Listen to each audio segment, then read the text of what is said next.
கொனிச்சிவா மினாசாங், கெங்கி தேஸ்கா. தமிழ் கரா நராவோல நீங்க பார்த்து கேட்டு ரசிக்கிற ஜே டிராமா தாமேனா வதாஷ்னி கோயிஷ்டே குதாசாயோட எபிசோட் 8க்கு வந்தாச்சு.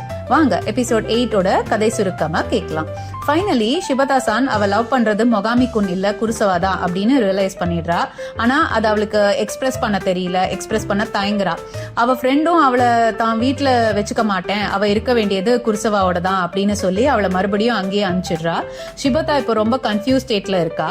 நெக்ஸ்ட் டே ஆபீஸ்ல மொகாமி குன்னை பாக்குறா அண்ட் அவரும் அவகிட்ட கேஷுவலா தான் பேசுறாரு. இதுக்கு நடுவில் ஒரு நாள் ஷிபதா வீட்ல இருந்து போன் பண்ணி அவளோட பாய் ஃப்ரெண்ட கூட்டிட்டு வீட்டுக்கு வர சொல்லி கூப்பிடுறாங்க. மொகாமி குன்னோட பிரேக்கப் ஆனதுனால அவரை கூட்டிட்டு போக முடியாது. அதே சமயம் குருசவா-சான் கிட்ட அவ சொல்லாததுனால, ப்ரப்போஸ் பண்ணாததுனால அவரையும் கூட்டிட்டு போக முடியாது. என்ன பண்றதுன்னு யோசிச்சுட்டே இருக்கா. அங்க கஃபேல அவளோட ஒரு ஃப்ரெண்ட கூட்டிட்டு போலான்னு அவரை தயாரிக்கிறா. ஆனா அன்பார்ச்சுனேட்லி அவர் அதுக்கு ரெடியா இல்ல. என்ன பண்றதுன்னு தெரியாம ஊருக்கு ஷிபதா தனியாவே போறா. அப்போ அவ அப்பா அம்மா தாத்தா எல்லாரும் அவ பாய் ஃப்ரெண்ட பத்தி கேட்க அவ சமாளிக்க ட்ரை பண்றா. அப்ப சடனா குருசவா-சான் அங்க வராரு. அவரை பார்த்து ஷிபதா ஷாக் ஆயிடுறா. ஆனா ஃபேமிலி மெம்பர்ஸ் எல்லாம் ஹாப்பி ஆயிடுறாங்க. ஷிபதாவும் குருசவாவும் எப்படியோ நிறைய பொய் சொல்லி சமாளிக்கிறாங்க. ஆனா கடைசியில ஒரு அளவுக்கு மேல பொய் சொல்ல முடியாம உண்மையை சொல்லி மாட்டிக்கிறாங்க.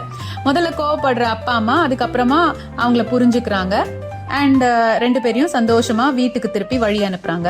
ஷிபதாவும் குருசவாவும் ஊருக்கு போற வழியில ஷிபதா அவர்கிட்ட ப்ரப்போஸ் பண்ணிடுறா. ஆனா குருசவா-சான் அதை ரிஜெக்ட் பண்ணிடுறாரு. இனிமே ஷிபதா என்ன பண்ண போறா தெரிஞ்சுக்க stay tuned to our channel. ஜா மத்தானே.